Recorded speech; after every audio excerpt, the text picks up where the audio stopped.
we should be good to go. And is my voice level and mic level okay? Yeah, you're good. I don't want to hear it. I just got back from City Hall. $50 million worth of damage. How am I going to explain this to the press? You just destroyed an entire city block, for Christ's sake. Didn't you tell me to block it out? Told you to do it by the book. Cut the bullshit. Nobody else in Zimbabwe could have stopped that arcade machine, and you know it. You need to start following the rules, like the rest of us, so I'm assigning you a new partner. I work alone. We're ready to work those buns.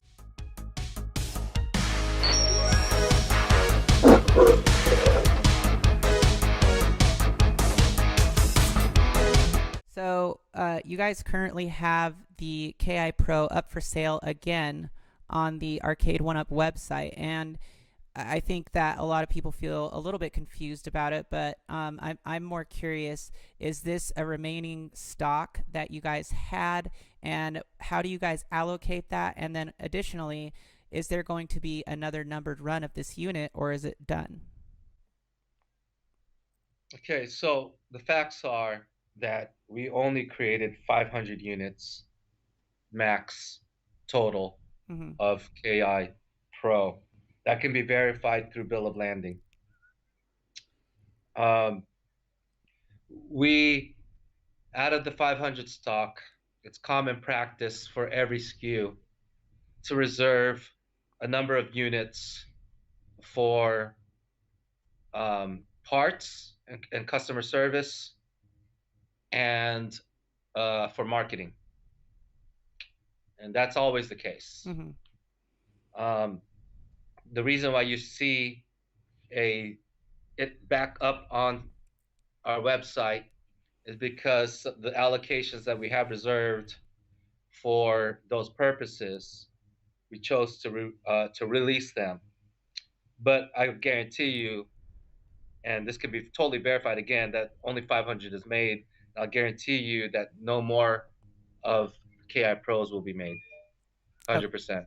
Okay. 100% guarantee. So that is a definite one and done. Well, that's a definite one and done. Like most of our SKUs. Okay. But you guys will continue to produce the 3/4 scale version. No, I don't think we're going to produce any more 3/4 scale KI in its current SKU number. In its current SKU number, okay. In its current SKU number. Is it a possibility that we may release a riserless version of 3/4 scale? I would say maybe.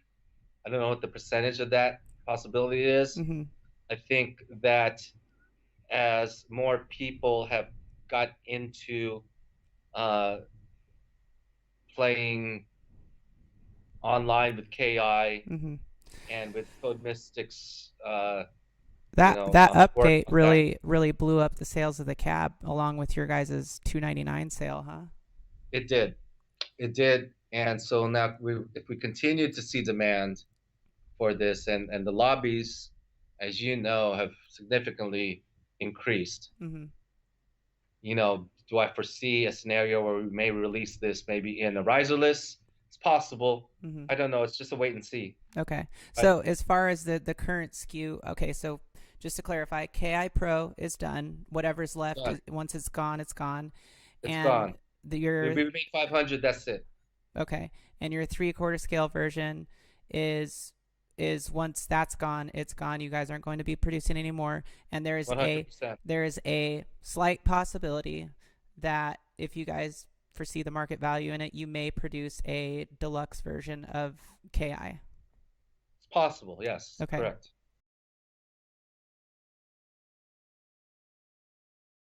We know that the joysticks were disappointment for a large majority of people, and you know, you kind of had explained the difference between, you know, the ultimates, the competition, and then we talked about ILs. ILs are a personal favorite. The speakers, I'm kind of interested to have you expand on that a little bit more, and then the quality of the Marquee.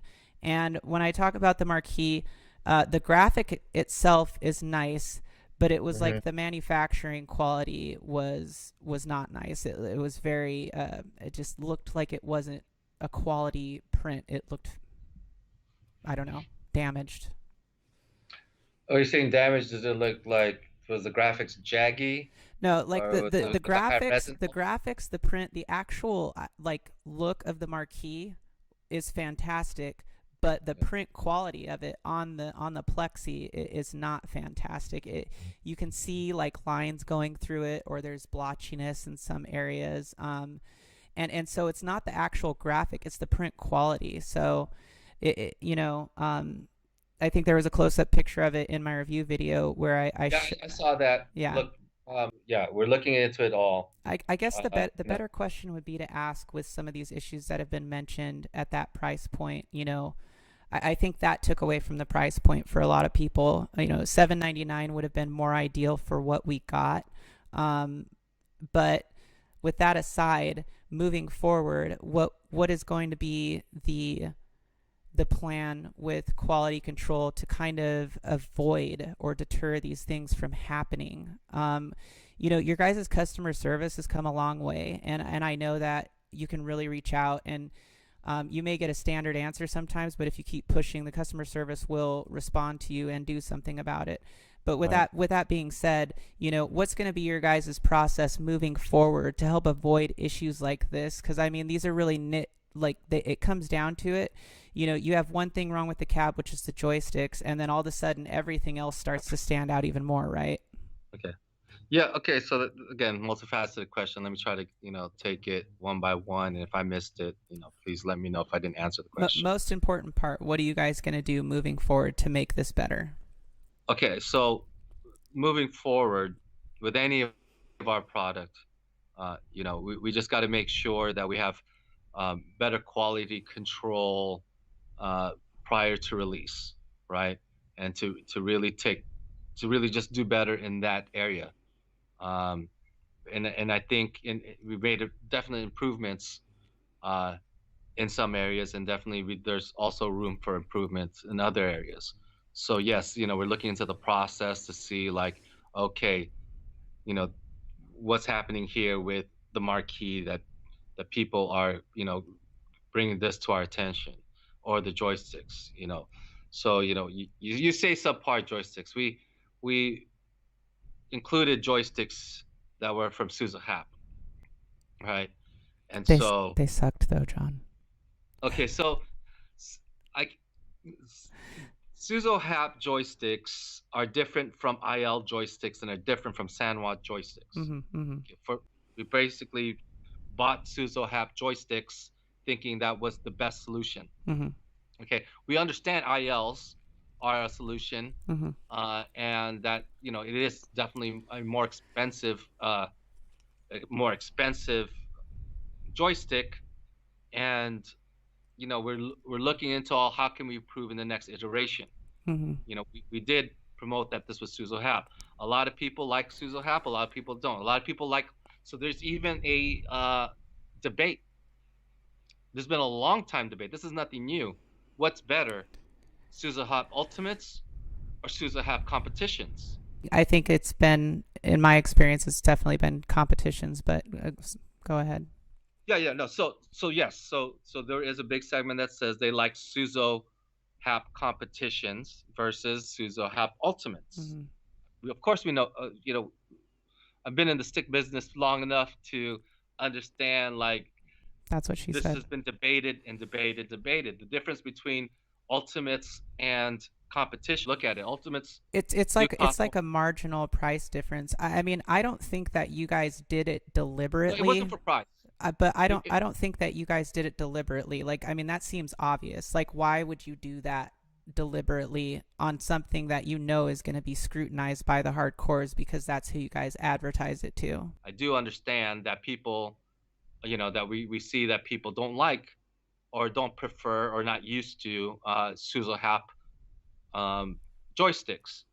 Okay, so yes, that's something we're going to look into, and if we need to find a different solution in future, if that's what the community wants, we're definitely going to take that into deep consideration, right? Did I answer part of that question at least? What else didn't I answer? No, I'm sorry. I mean, yeah, it did. I want to grab something real quick. It'll literally take me 2 seconds. Sure. Okay, so I have back. I have the thank you. I have the sticks right here that I Yeah. So, took which out. one do you have? And this is what came in it right here. And I just want to show you. Now, if you're Yeah, looking down here, that is the Suzo Hap Ultimates that you have in your hand. If I could just see that from this is what came out of real the close. KI Pro. So there's the square actuator, right? There's the actuator. Okay. Take off the actuator. And then beneath it, you have this little plastic mold. Can you see that? And if it's a plastic mold that looks like it's cross. It has like a look at right there. like. Can you see it? Yes. Okay. Which So is now, definitely if you unique go to the competitions versus the. It's definitely unique for the ultimates of the but I want you to see this, because this is what's happening. Is the spring down here? Let me turn it just a little bit. Can you see the exposure of the spring? Yes. So definitely can. What's happening there is, and you can hear it. You can hear it. So that is what was happening, and the mold for this basically wasn't big enough to where it would get caught. So it literally gets caught when you're trying to execute combos. So is it usable? Is it, can you play the game with it? Yes, but the problem is it's getting caught on the corners of the plastic, because this mold doesn't go like all the way around the inside there to retain the mold, if that makes sense. It totally makes sense to me. Look, so what you see there is the Suzo Help Ultimates, which that is how the actuator and the spring work together. But when you're looking into this as how it applies to KI, right? I just wanted you to see like what it actually looked like, because that's I've seen that. I've seen it. Okay. So I'm sorry to interrupt you. I have seen that. It's not that it's a faulty stick. This is how the ultimates are. I was just saying, like, we know what the issue is. Like, we can see it, and I just wanted to show you like what I'm talking about, because that's my issue with the joysticks. Like, could I use them? Yes, but it's to me, it's annoying. The throw is bigger, and then you have that catchy feeling of the plastic, under the actuator, and to me, it was just messy. And I know it can be argued that some people prefer whatever joysticks, but I think like the best solution that it would have been easiest for everybody would have just been going with either competition or Industrious Lorenzo. But thanks for that feedback. Yes, we're looking into this, like, how do we improve in future iterations if the Pro continues to be aligned, right? Last thing then I want to hit on real quick is just the speakers. And the speakers are Yamahas. They're nice speakers. So the issue was basically that I think it has something to do with the amp that was used between the speakers, and it kind of just like degrades the overall power or quality of the speakers. We don't have a lot of bass in there. Whether or not that's something that can be fixed with a software update and some adjustments, I don't know, but it has been reported that multiple people do experience like a popping or a crackling in the speakers as well. So is there any kind of solution in the works for that, or? Yeah, again, all I'll say is that we've heard the feedback. We're looking into what's going on with that, and I guess my answer right now is just the KI Pro just came out. We are looking into what's going on with those issues as well as other issues. So, the good thing is we used Yamaha speakers, which we love, but again, we understand when you have a price point as high as the Pro line, there are different expectations, higher expectations. So we need to meet those in general. So if there's issues with speakers, joysticks, all that, they have to be addressed, and we are looking into all of it. Okay. If you could say anything to the people who were just disappointed with some of their expectations of the KI Pro for the price point, what would you say? I'd say, we hear you, we understand. It was always our goal to give you the product that you expect, and we're working our best to rectify any current issues and fixing them in the future as well. But we also thank you because we know that this was a product for the hardcore, for the very most hardcore of our audiences, and you have the right to be as nitpicky or not. I mean, I don't want to say nitpicky because that's not it. To very be very critical of every single component out there, because you want to make sure that what you have is worth what you paid. And so we're not going to basically not pay attention to whatever mistakes or anything that has happened, but just know we take it seriously, and we're doing the best that we can to do what we can to make sure it's a better experience now and in the future. Okay, thank you.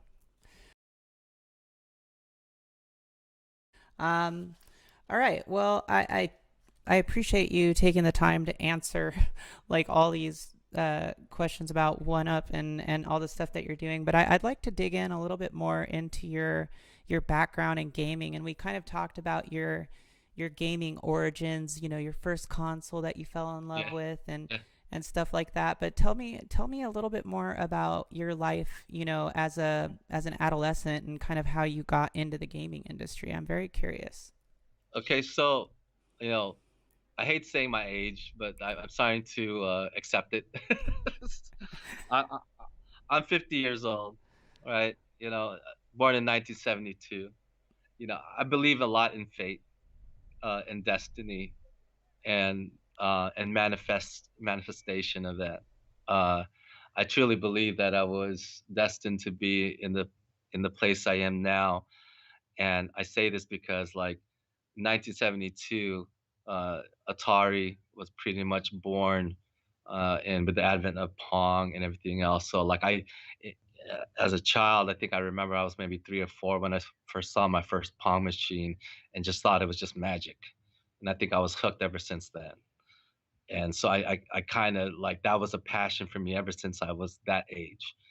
Um, and then when I started to, you know, see arcades spring up, because at that time, really, these Pong machines were just in pizza parlors or bars or everything else. Then I started to see, okay, now, when we get into Space Invaders, which was the next kind of big game.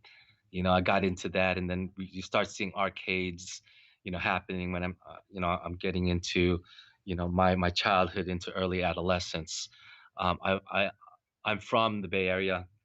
I'm from basically very close, or pretty much in Silicon Valley, where video games were made. So it, it, I didn't know it. I didn't know I was living a part of this whole beginnings of industry as I was growing up. I just thought, oh, this is cool, right? And so early on, I remember my uncle had a friend who worked at Atari in Sunnyvale, and visiting the employee store and watching people play Asteroids, and looking at in the employee store Mm-hmm. my uncle playing, and people putting quarters on that cabinet, Yeah. and thinking that my uncle was so good that they're paying him to play. That's how I thought about it, right? He's so good, they're giving him quarters, right? Oh, that's good. Right. So the culture has begun, ever since, Mm-hmm.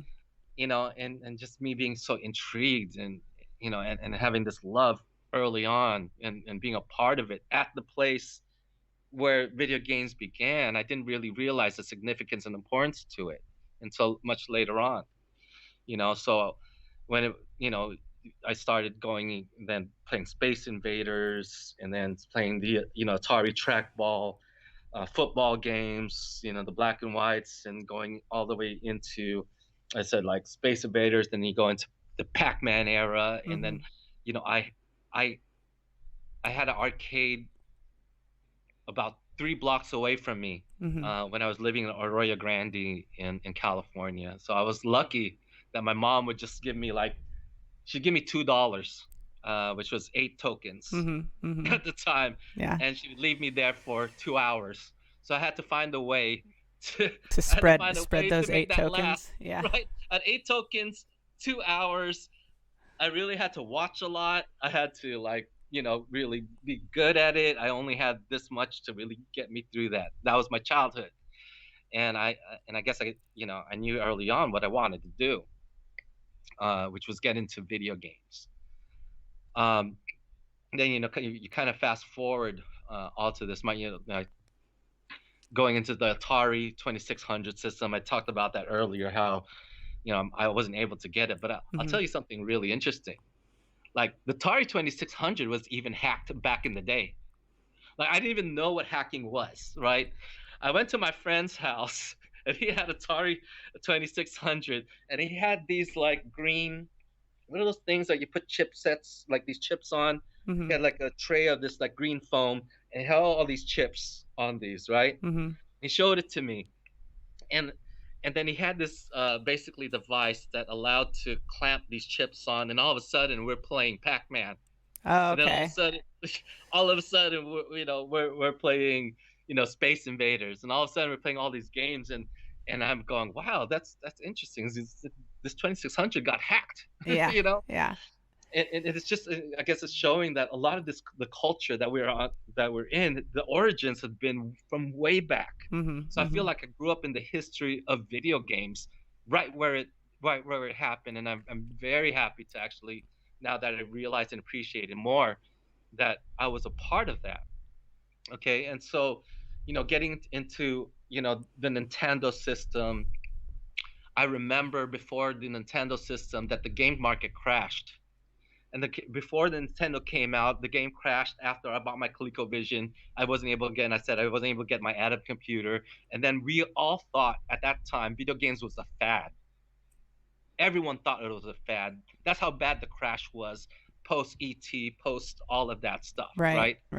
Thought it was a fad. We go, what do you guys? Oh, that's just nothing else. And then Nintendo comes along, and all of a sudden I'm in high school, right? And I go, video games? What the hell is this? Because I thought that was a fad too. But one thing that what kept going, even though that crash happened, arcades were still there. The arcades were still there, and so the home console of Nintendo, brought people back again to gaming on a wide scale. And then you had the Sega Genesis, and all of that stuff. And in high school, I didn't even get to have a Genesis yet, but I'm playing with the Genesis, with my friends, and go, wow, this is towards the end, maybe my senior year of high school. And I go what, I'm in love. I used to read everything, EGM, Game Pro, Game Informer. Oh yeah. Right, a Game Informer was my favorite. Next Generation was my favorite. I would always keep up with it. I loved it. I lived and breathed it, and just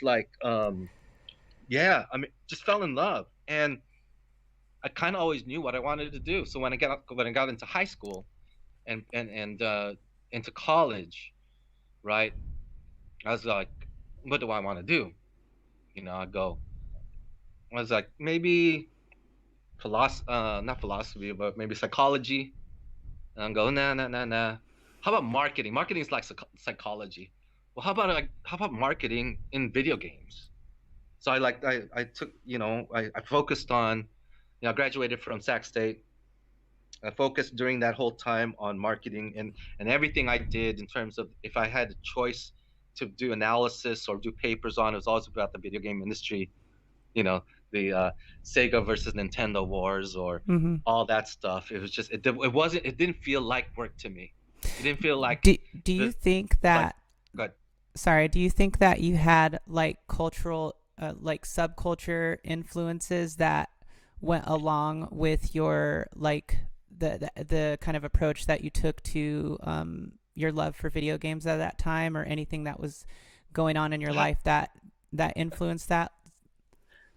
Well, okay, if you want to talk about subcultural influences, right? I could say one subcultural influence also that kind of ties into video games is, as an adolescent, I wasn't Well, I did some graffiti. I was a graffiti artist in Oakland, dancing as well. I was a break dancer, Hmm. and so like all of that stuff had definitely developed who I am today, and how did that really influence what my style is and what my philosophy into my real love, which is video games, right? So when I went into marketing, I really had a mindset of what was the trends at the time culturally, what were the trends of the time pop culturally, and everything else. And I always try to use my experiences in my perspectives on how video games were made, produced, created, and everything else. And so, going to college, yes, I basically took all of what I learned and everything else and applied it, learning early versions of graphic designs and everything else. Am I stuck? No, you look good on both my screens. Okay, I'm sorry. And so when you call it the culture of video games and subculture of video games as well as pop culture very much tie in, Hmm. Hmm. very much tie in. And so I used all these experiences and learnings from college and my love for video games and the culture that I had at the time to kind of continue to formulate who I am as a person and my philosophy on not just video games but just work and life in general. And so yeah, I was taking graphic design classes and taking marketing classes, and always with the intention of how do I change the industry and how do I put my imprint in the industry. So I graduated in college, and my first one of my first jobs probably was a game tester for Sega Oh, back in wow. like yeah. Yeah, I didn't get it right away. It took me about 6 months. One of my fraternity brothers from Lambda Phi Epsilon, he was a temp for Sega, and he gave me this connection. And I had to do this whole interview where I had to write what my favorite game was. I had to write what I thought a bug was, and I was luckily to be in a game tester. And my parents go, "You're crazy. We spent all this money for college, and you're making $13 an hour playing video games. What is that?" And I said, "Don't worry, mom. Don't worry, dad. Like, I have a plan, Living the right? dream. I'm living the dream. This is like the best thing that could ever happen to me. I don't care if I'm working 80 hours a week. It doesn't feel like work. So that 80 hours, with overtime, I'm making more than $13 an hour. Don't worry about the money. I have a goal." And so yeah, I basically worked my way up, from the industry from the bottom.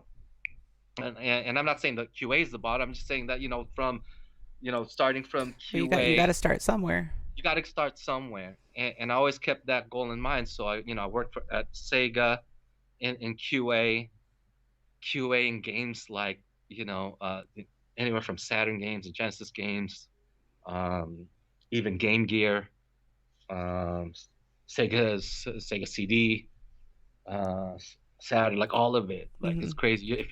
If you look back on my Moby games or my IMDb or whatever, you'll see like all the early games that I worked on, like So Daytona. did they provide you with like hardware to play that stuff on? Oh yeah, yeah. So they provide you a dev kit. Oh, cool. So basically, it was a dev kit. So you see Grandma's Boy? Yeah, yeah. Remember that movie? Hmm. That's I love that almost movie. like it, but not as luxurious. Like everyone has their own cubes. They put their toys up. They have their dev kit, and it's connected to a VCR. Yeah, yeah.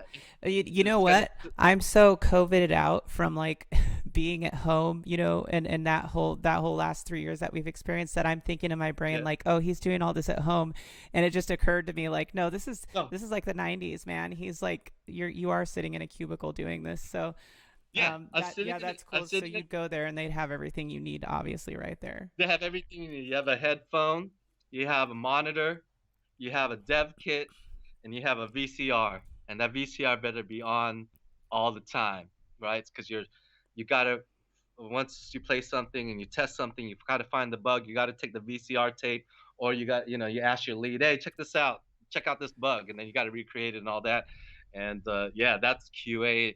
And we had like probably 80 people per shift on that. It was the most competitive job ever because you have 80 to 100 people per one shift vying for 3 to 4 permanent slots half a year. Wow. Right. Yeah. So it's super competitive and probably the most competitive job I've ever had still to this to today. But also learned that, it's more than just your work. It is networking. It is, getting along with teams. Mm-hmm. It is, having a relationship with your peers and your superiors or your bosses or whatever. Right. So, it was basically the building blocks of building what my work style was. And so after that, I worked at Sony Computer Entertainment, working on the PlayStation 1 Mm.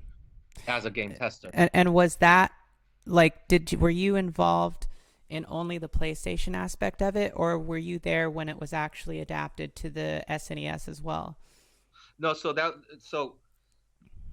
SNES was just a prototype for the PlayStation. Was supposed to be just, as you know, it's just an add-on. Right, like an add-on unit. It's supposed to be an add-on, and after basically that deal collapsed that day during that CES, then Sony branched off.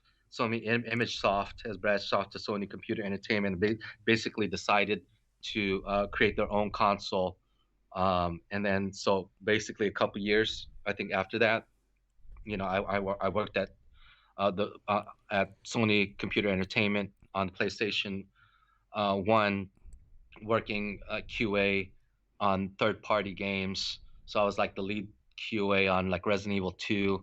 I was the lead QA on Resident Evil 2. So you obviously then played the long forgotten beta that, had Elsa in it, and everybody was, just like, where is it? They're trying to recreate it now, right?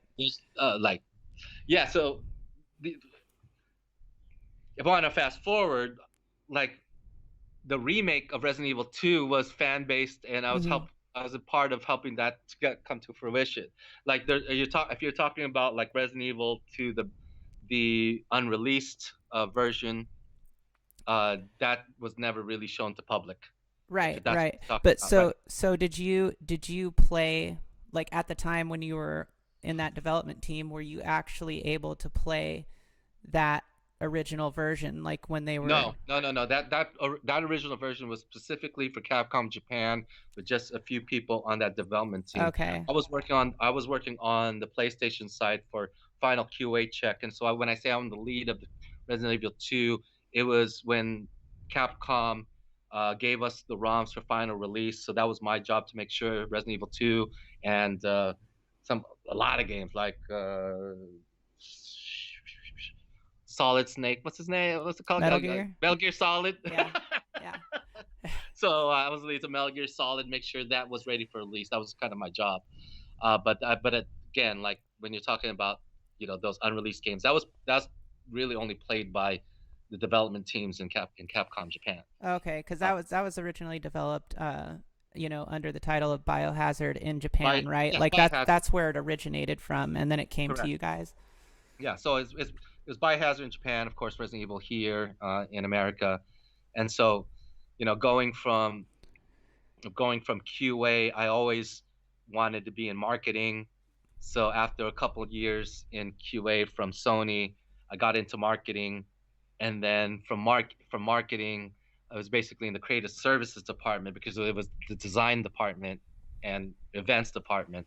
That was my in to learning about about graphics and everything else, in terms of, the packaging graphics and, the corporate guideline graphics, like with the logos and everything else. And so I got my opportunity to finally be a graphic designer for PlayStation 1. So I basically took my graffiti skills into like, helping to create like assets for, PlayStation 1 games and promotional stuff and such. So, yeah, go ahead. So, but you didn't only use those skills for Sony, right? No. So you know, I became a graphic designer for Sony for a few years. Um, What was your before you move on to the next place? What was your favorite probably design that you did that you just still love to this day? seems very small, right? But when we went from PlayStation 1 to PlayStation 2, we outsourced what that graphic would look like. And we went through a few graphic agencies. Sorry, that's my wife. I'll call you later. Went through a few graphic agencies to figure out what PlayStation 2 logo would look like. Mm-hmm. Logos, I love logos because basically to me they're fonts, right? And to me, graffiti is a font. Mm-hmm. So I had really good, like, I love to create fonts, Mm-hmm. right? Whether it's on a wall or it's on my computer screen. So I guess my favorite thing that I've ever done was basically create the PlayStation 2 logo type. And it looks simple to you. Look, I was just in my computer as a graphic specialist and just messing around on my own time. No one told me to do this, right? I saw all these different variations of these PlayStation 2 logos and go, man, that looks wild. That doesn't look on brand, whatever. So I just go, okay, I'm going to do this on my own time and take the PlayStation logo Mm-hmm. and just add a 2 at the end and create the 2 to look like the logo. Mm-hmm. Mm-hmm. Simple as that, right? Mm-hmm. And I look at it and I look at it and go, you know what? I think this should be it. But I'm just a graphic specialist here. I'm not like even the lead graphic guy in here. So I showed my graphics boss, and she goes, "Yeah, why can't it just be that?" And then my mentor, Marilyn Wyant, who was SVP at the time at Sony, who hired all these graphic designers or graphic companies to design this. Mm-hmm. She looks over my cube and she goes, "What's that?" And I said, "Oh, no, this is my idea of where I think PlayStation 2 should look like. It's just a 2. No, it's just a 2 that looks like the regular font." And she goes, "Send that to me right away." I go, "Okay." So I send it to her right away. Uh-huh. And all of a sudden, it was used. Wow. And but it was her idea to do all of the triangle, circle, square, plus. Uh-huh. Uh-huh. As all that stuff. I can't take credit for that, Mm-hmm. but I will take credit for creating that 2 on the PlayStation 2. And as simple as that seems, it just shows you sometimes the easiest solution or the most logical solution Uh-huh. is the best solution. Yeah. Less is more. And I took all that. Yeah, less is more. So Yeah, that's my favorite. That's cool. That's cool. So you had a big hand in creating the PS2 logo. Now every time I look at my PS2 logo, I'm gonna think John D did that. Well, not just me. I mean, it still had to get approved and all that. But yes, I was a big part of that. Right. But there's other stuff, sure. But that's the one that comes to mind. so that's one of your biggest ones. Well, I think that's the most noticeable, recognizable ones. Yeah. That's cool though. That's really cool. So the you're talking, and when you say the PS2 logo, you're talking about that like squarish font that's like PS and then the 2, like that's on the actual console, right? No. So I'm talking about what we call the logo type. Mm-hmm. So it's basically just the PlayStation. This is how simple it is. It's just a PlayStation, Uh-huh. which we took from the last iteration of PlayStation. Oh, right, 1, with the 2 at the end of it. with the 2 at the end. Okay. And then so other people came up, like my boss came up with a triangle, circle, square, and then there's the PS2 and all that. So that's just kind of derived for that. But I'll take credit for just the 2. Okay, got it. But again, there's just certain things that there's a lesson to it all, Yeah. I mean, then, it's really cool that was like pretty much the finishing touch for them to say like, this is what we're going to use, Yeah. I didn't expect it. I didn't even think it was going to improve. I thought it was too simple to improve, right? But then it just so happened that my boss looked over while I was doing this, thought that I was messing around, and then just saw this. So that happened, and then again from PlayStation, I moved to Sega, and Sega I worked a lot in the creative services department and QA department for the 2K series, NBA 2K, the series is my favorite series of all time. If there's one game that I only play, it's that. How did you hop over to Sega though? Yeah, so there was an opening for Sega Mm-hmm. that and I was always a Sega boy. Yeah, as much as I love PlayStation, working for Sega Yeah. was still my dream, Well, right? but the Dreamcast, best console ever, right? Yes, Dreamcast, best console ever. Got to work on that. I Yeah. got to work on that, and so I was so happy, right? So I got to work on the Dreamcast and even online play, modem, 56K modem online play Yeah. on that stuff. I was there, during 9/11 and everything, and how Wow. that affected the world. I was there, at QA, what happened, and you know, uh, there was a game called, I forgot, it was a pilot game. I forgot the name of it, that was never got released because of 9/11. Oh, really? Because coincidentally, it was like a plane game, and in the packaging it showed it running into two buildings. It's Oh. crazy. So like that game never got released, but I was like in that era, and still like doing creative services and design. Mm-hmm. I wasn't actually doing designs then. I was just working with agencies to create designs, and then from Sega, went did a couple odd things, and then ended up at Capcom for a long time, and basically was the brand manager and marketing for tons of games. Well, like from Street Fighter IP, Mega Man, Resident Evil, things like that. And that experience at Capcom let me grow. Mm-hmm. I was there for 11 years, and so like I got into being able to kind of put my style from what I've learned from when I was young. And so when you see like Street Fighter campaigns back in the day, I used a lot of hip hop Mm-hmm. and graffiti and stuff like that, because Mm-hmm. that was the early 90s. Yeah. Mm-hmm. If you look at your hat looks like the design of the 90s, which looks like the design of Street Fighter World Warrior, Mm-hmm. which had that kind of 90s aesthetic, that kind of Rasta style, cross color style, like thing in advance. Right. And when I'd come up with marketing tactics, I would remember like who was playing Street Fighter at the time and what was those memories. And my memories of Street Fighter was in college, playing Street Fighter, wearing cross colors, listening to hip hop like 93 till infinity from Hieroglyphics, Mm-hmm. and Mm-hmm. and all of the designs, and incorporating all of that into the culture, from what I remember and from what people remembered at the time who played Street Fighter. And I always do that, and that's what I always learn. Is like when when we're promoting something, we promote something to where they remember during that era, aesthetically, music, pop culture, Mm-hmm. dance, Mm-hmm. all of that. And then from Capcom, I got into licensing because I love partnerships. I got to do a lot of cool partnerships from the marketing side, and so that's got me interested in partnerships and licensing. Then I was the head of licensing for a long time, and then I met Scott Backrack. Mm-hmm. And then the rest is then history. The rest is history. Well, so There you go. I'm sorry that was long-winded. no, it's good. So what is, like, in short, like, what is the debacle with MVC2? Like, why is that game so hard to deal with? Is it specifically because of Marvel's involvement in it?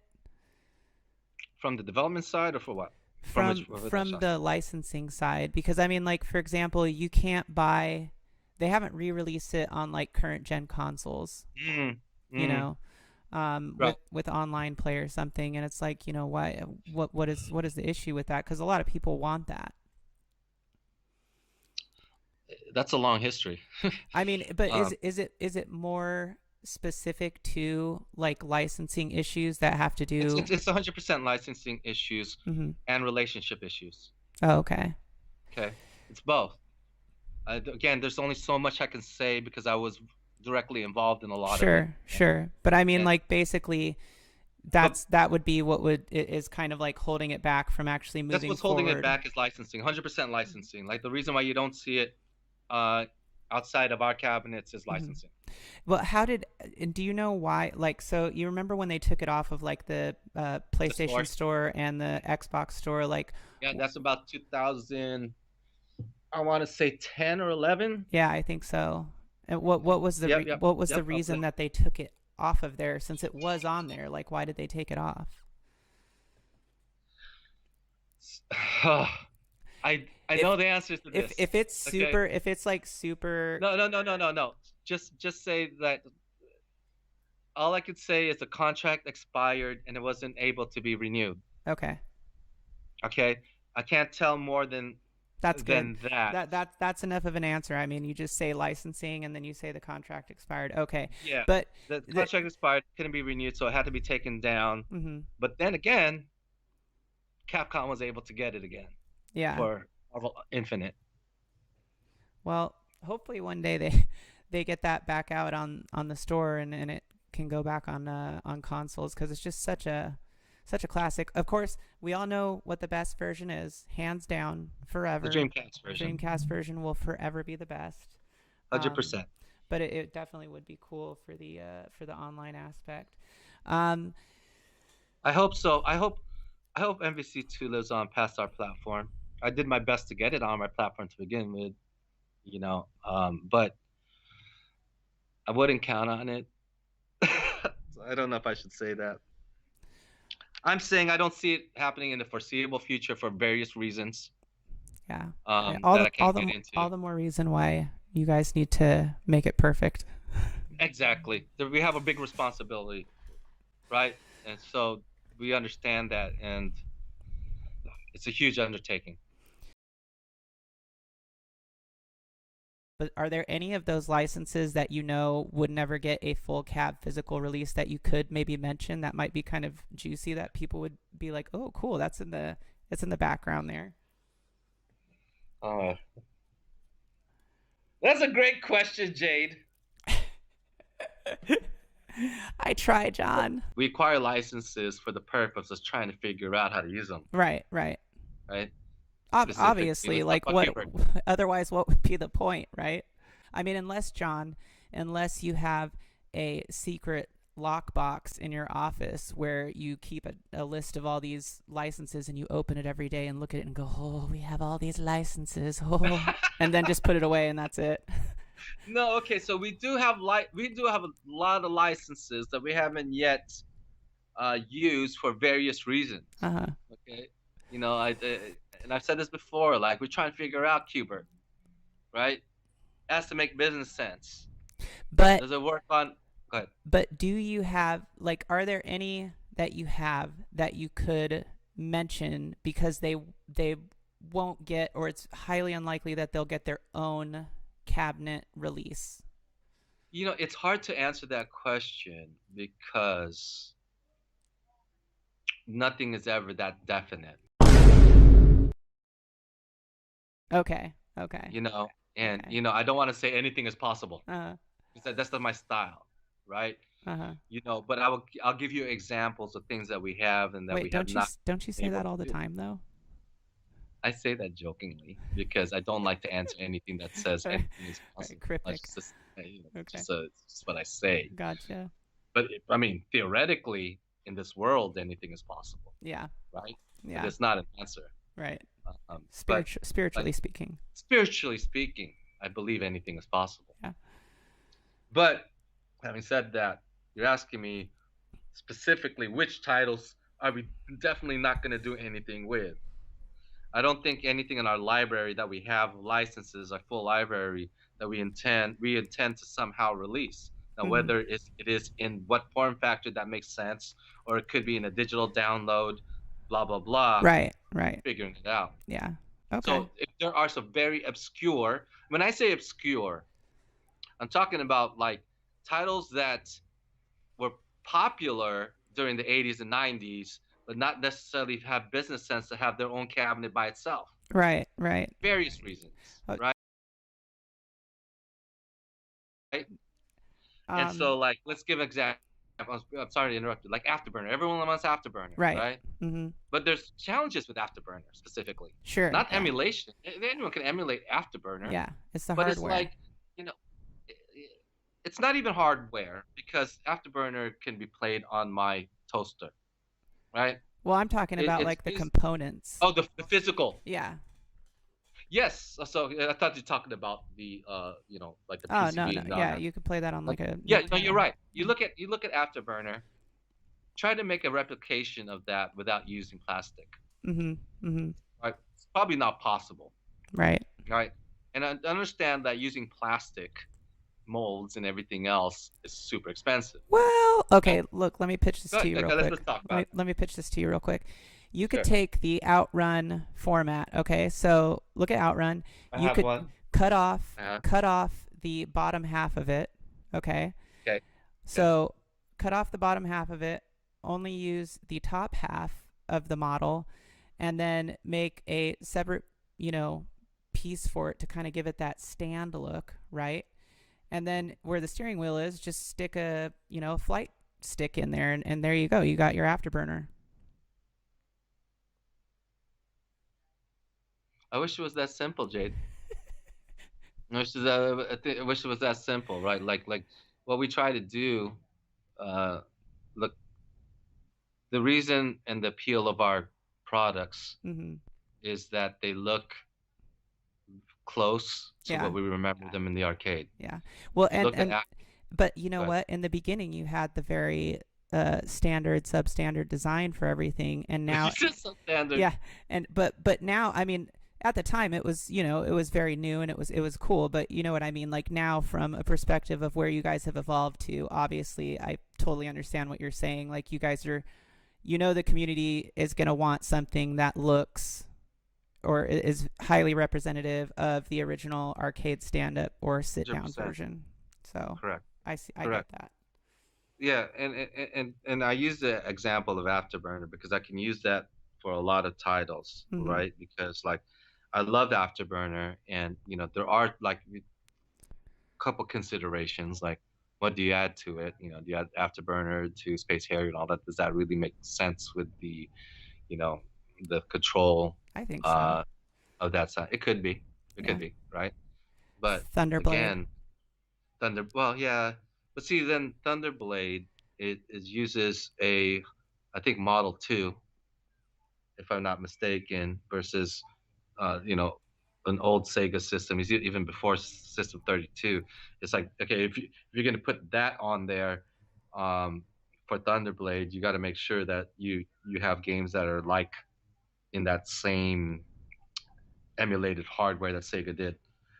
But I digress. Yes, that is a great game to be a part of that. Specifically Afterburner. I'm now just talking about the looks of it. Like, it's very difficult to, replicate the look of Afterburner because of all the molding that it has. And so we have to consider, like, okay, one, how much does it cost to develop? What's the price point? What's the games involved in it? What makes sense? And we do that with everything. So I don't know if I completely answered your question, but no, I think it's a good enough answer. I mean, and plus with Afterburner, I mean, just using this as our example, like I do see kind of the complexities of the flight stick as well, just because I mean the parts that it would take to develop that, and then the reliability of it, and whether or not it's going to break, and I'm sure a ton of other Q&A factors that would go into that development. So I see the challenge there. And I'm sure it's one that everyone would like. Maybe down the road you guys will figure out a way to do it in more of like an XL style, so the price point can come up a little bit and people will say like, hey, there's the value in it, right? 100%. I mean, look, we continue to evolve and move technology forward and use what the parts that are priced in the way that we can put them in our cabinets that allows for a price that consumers can support. Right. I think one of the biggest innovations that we had early on was to replicate the Star Wars Yoke. as well as we did. Yeah. I mean, and you guys did a good job for the price point of Star Wars when it came Yeah. out. And excuse me, like I was telling you earlier, Star Wars is definitely another one of my favorite caps from you guys. It was Me too. I think it's one of our top 3 cabs we ever made. yeah, it's definitely up there. And you guys did a great job. The yoke was great. I mean, I was just really impressed with that aspect of it, and that's one of the things that is really special about some of the cabs that you guys do is the unique control sets. So pulling off that yoke on the Star Wars was great. Now I have replaced my yoke with an upgraded With the one, GRS. and which is an amazing upgrade. Right, But GRS has an amazing yoke. yeah, but what it did come with was great. I mean, it worked great out of the box, and so I think overall for the price point, you guys did a pretty good job pulling that one off. It's a really really great cabinet. Thank you so much. And also, the reason I bring that up is because we've been able to, and I think that was one of our biggest technological and production feats. Mhm. Gosh, I'm sorry, I'm like chewing my words. To get something that usually in the aftermarket would cost you $600, that we were able to put in our cabinet for 400 or Mhm. whatever it was at the time. Yeah. But we can take those learnings and apply them to different games. Right. Like Afterburner, Right. And World how Blasters, all that kind of stuff. real quickly, how much is with the way the economy is right now, like how much is inflation affecting the company's ability to produce, the hardware and build quality? Like how much of an impact is that actually having on the company right now? I think it's a huge impact on every company Mm-hmm. currently. Mm-hmm. All right. With the advent of COVID and supply and demand, Mm-hmm. fluctuations in shipping costs and Mm-hmm. everything else. Are your supply Yes, chains affected by anything that's going on outside of this country? 100%. Okay. 100%. Whatever's happening in Russia So or I'm sure that you guys are China, also incurring like fluctuations in taxes and stuff like that when it comes to shipping imports and that whatnot. is 100% correct. And Okay. so costs continue to rise, margins continue to decrease, not just in every industry right now. Right. Possibly not so much in service industries and everything else, but when I talk about in manufacturing, manufacturing is a tough business right now because of the fluctuations of pricing that's affected by everything that's happening in this world, Mm. right? And so yes, it is a challenge, not just for Arcade One Up, but for everything. And so yeah, we are carrying the same type of issues, cost issues, and availability issues, Mm-hmm. Mm-hmm. you know, that are happening right now, and we're trying to navigate that as best as possible. Okay. And one last question. We talked about the coin door molds, and I did mean to ask you, do you think like in future releases of all cabinets, there's a possibility we might start seeing lit coin doors moving forward, or maybe not?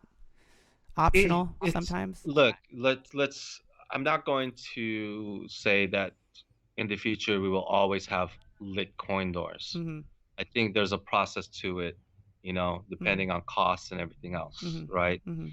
Will you have a lit coin door for a 349 SKU with no riser at Okay. Walmart? Okay, right. No, No. no, Okay. right? Will we have lit coin doors for some of our higher end products? We're getting there. You'll see that. Mm-hmm. Will we have lit coin doors for everything going forward? That depends on a lot of factors. Okay. Okay. We would love to have lit coin doors for everything. We would love to have, operational faux lit coin doors for everything. Mm-hmm. I think the goal is to do that. When that can happen is really not up to us, Yeah. honestly. I did like the coin door on the KI Pro. I did like that. And kind of going back to that real quick, Hmm. so in my review video, I talked about I like not wanting to buy direct from Arcade One Up. Like I just said, I don't want to buy a cabinet direct from Arcade One Up anymore because of the issues with KI Pro, and then also like Dragon's Lair, for example, which was touted to be only available on Arcade One Up, and then it ended up going out. So can you expand on that also, and kind of like what was the reason for that? And in the future, is there going to continue to be products that you guys are only going to allow to be available on your website, or is there always going to be a possibility that if demand is high enough, they might go out to other companies, retailers? Okay, so that's a multifaceted question. So if I didn't totally answer it, let me know which part of that 5-part question you asked. Okay, let's start. Let start me start with something I can answer right away. Okay. Okay. Traditionally, when we release a cabinet, realistically, they're all limited editions. Okay. Right? Because it's one and done. Once we create something, we move on to the next. And we usually never went back and redid it. Right. You guys were definitely doing that in smaller numbers in the beginning, though, because I remember, Star Wars sold out. Outrun was a goner. You can talk about all of it. Like I think 90%, 95% of everything has not. Look, the only times I'll tell you the only times that we ever revisited a cabinet that we ever revisited a cabinet that had a second run. Okay. I think the first time was Golden Axe Revenge of Death Adder, right? That was originally supposed to be just direct to consumer, because heck, who knows about. Why was that cab so much more expensive? Oh, I'll tell you why. So much expensive in terms of at the time. Yeah, in terms of at the time, even now, but like, because I think like the 4-player cabs were going for like $399 or $450 or something, and that one was like $550. Yeah, so I think the reason for that was due to licensing costs, because Revenge of Death Adder had never had a re-release since the arcade.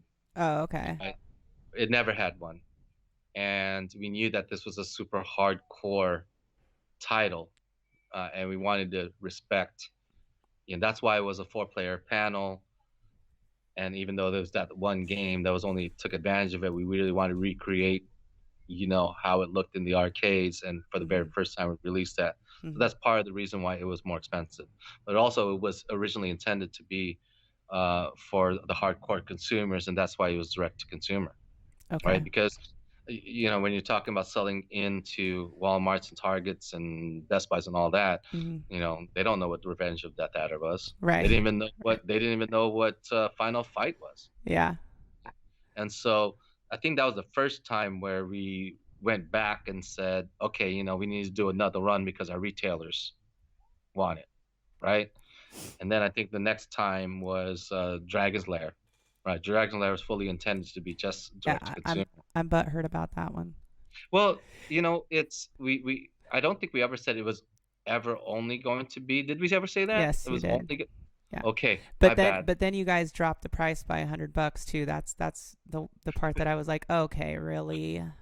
Well, so like that's not ideal, right? So the original intention was because retailers, we knew this was a hardcore game, and we knew that the best situation was to put it direct to consumer because it was somewhat of a hardcore game. And yeah, our original intention was not to deceive anyone. It was just like, okay, at the time, at the situation of the time, yeah, it had to be direct to consumer, right? So that was the second time we made another run to be able to now retailers are saying, oh, I want that, because the community is saying this is such a great game. Is it selling? Yes. Is it selling with the retailers? I believe so. I don't have the numbers in front of me, but just the fact that you're able to sell in. Look, you have to sell able to sell into retail. You have to sell in a significant amount. And so so that was another example of retailers saying, oh, okay, hold on, we were wrong, we want that. Who do you think is Okay. your biggest distributor?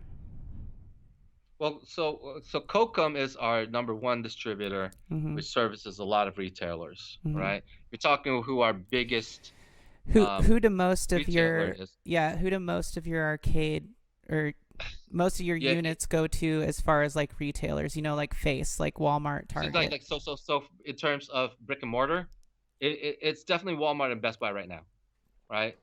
And then I think that's the biggest. And then I think you go Costco and Sam's and all of that. But definitely Walmart and Best Buy are continuing in terms of brick and mortar. Is our biggest partners in terms of volume as of today. Okay. Okay. Yep. So very interesting ideas and concepts that are floating around out there, right? Just floating around.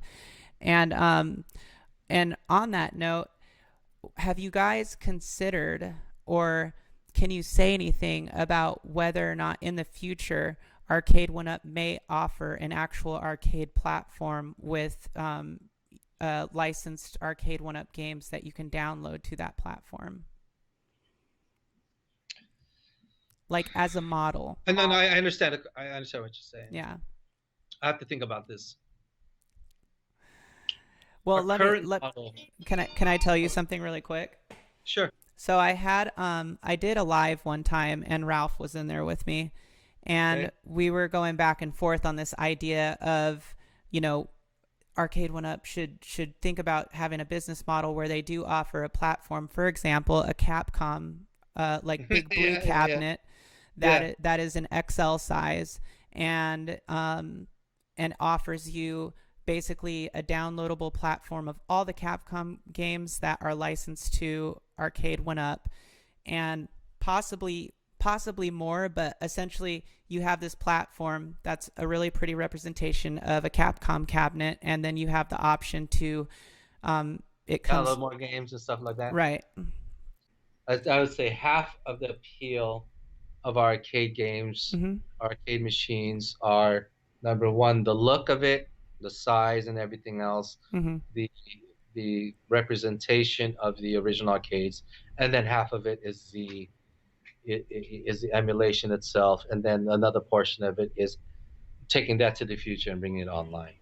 Now, people ask us all the time, is there a scenario where you'll be able to download games in the future? We're already doing that with our Infinity Game Table, so we do have a structure. Right.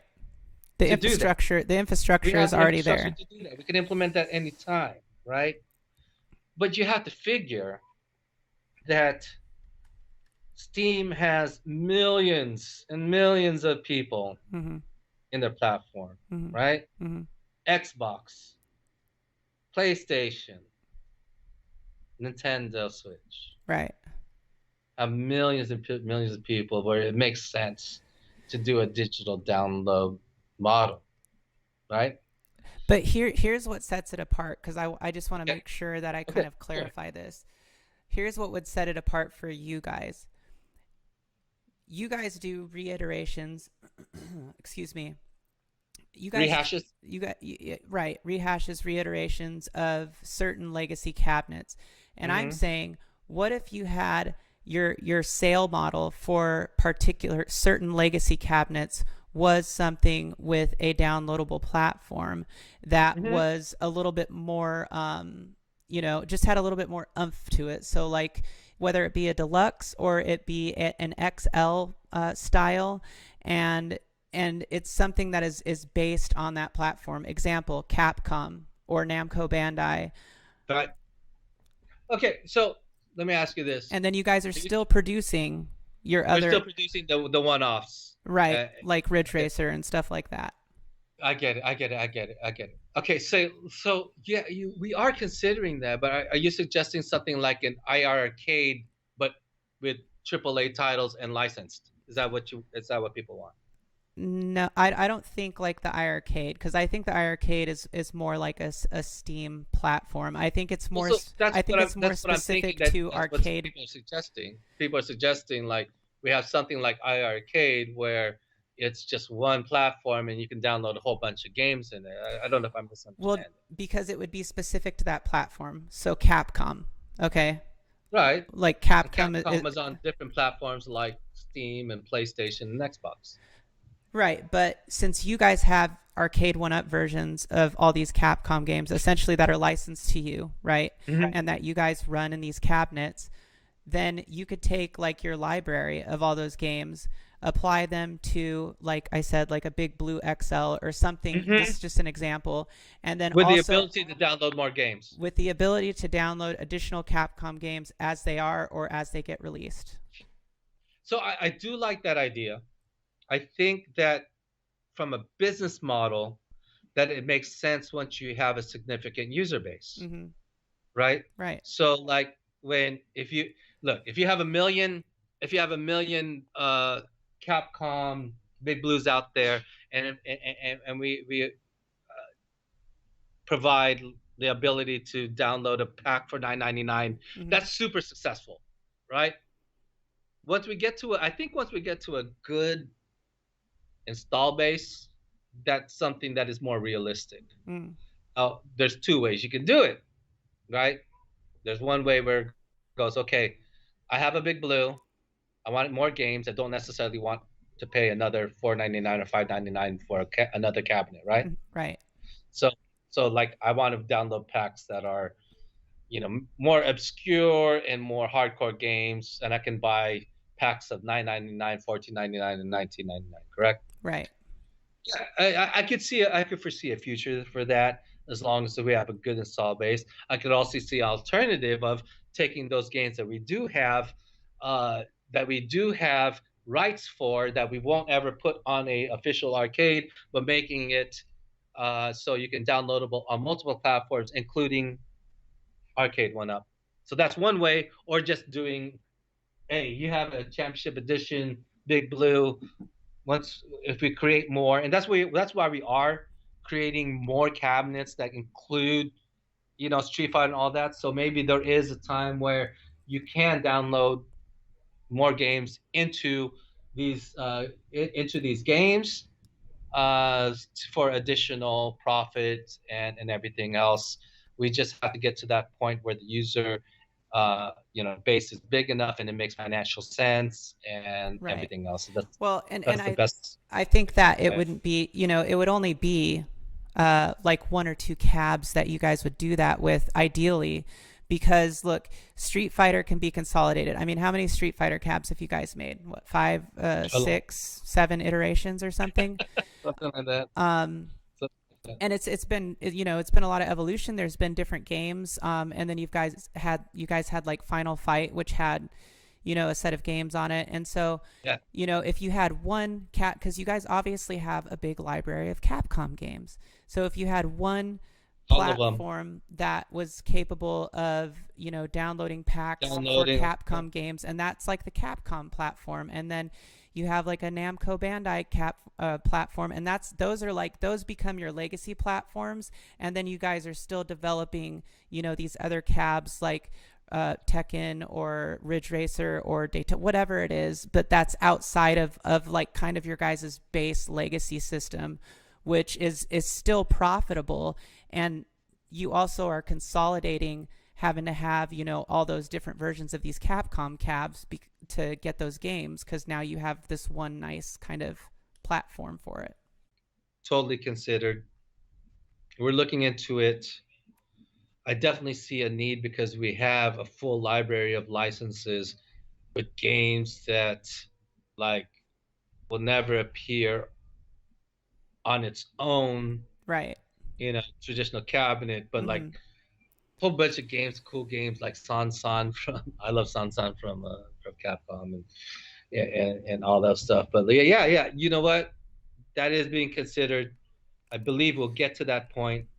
Our DNA for now is recreating the arcade experience from the look and the feel of the arcade games. I think we will transition as we grow to this company to a digital download model that makes sense for both the consumer and our company. Okay.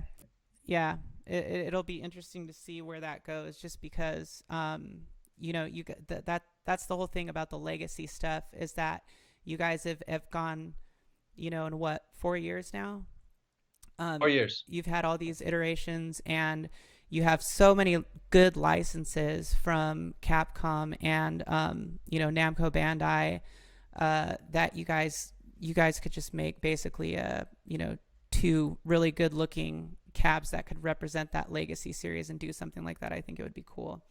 But Yeah, I think I also want to have legacy cabinets with other publishers and do that model where you have a base game of 12 games and then the ability to download more. mm-hmm. And I Plus, think there's publishers that allow us to do that. You're giving consumers, basically you're saying, hey, here's this model that's going to give you a lot of the games you love, but we're also still making, like these racing cabs or these cool shooting games, cabs or. Yes. So. Like House of the Dead. Time Crisis. Or all of those other games that you guys have been asking for sure. I called it Banana Crisis when I saw the design. Banana Crisis. Here we go. List of questions. First game you ever played? Pong. That's how old I am. I was born in 1972. Favorite game of all time? Street Fighter CE. Why do you choose that one? So one of my favorite games were beat 'em ups, like Double Dragon and all that stuff.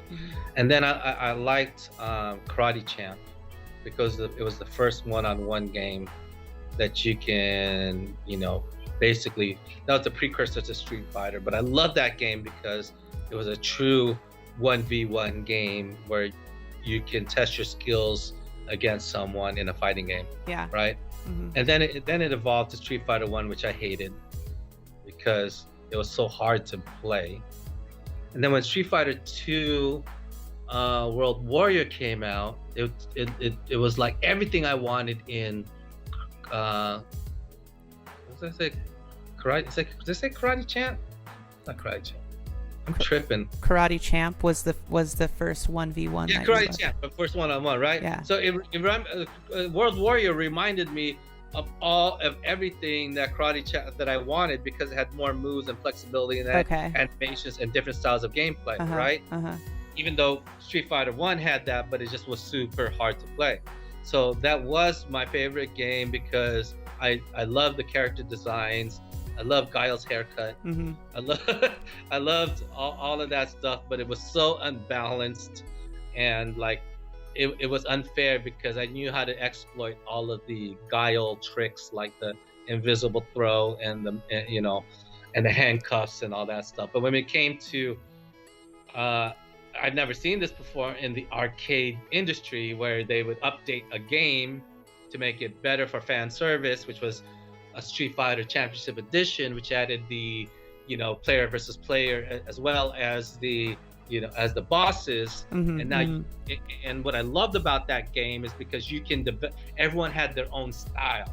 Yeah. And you were able to compete with someone. Like my Guile was different from someone else's Guile.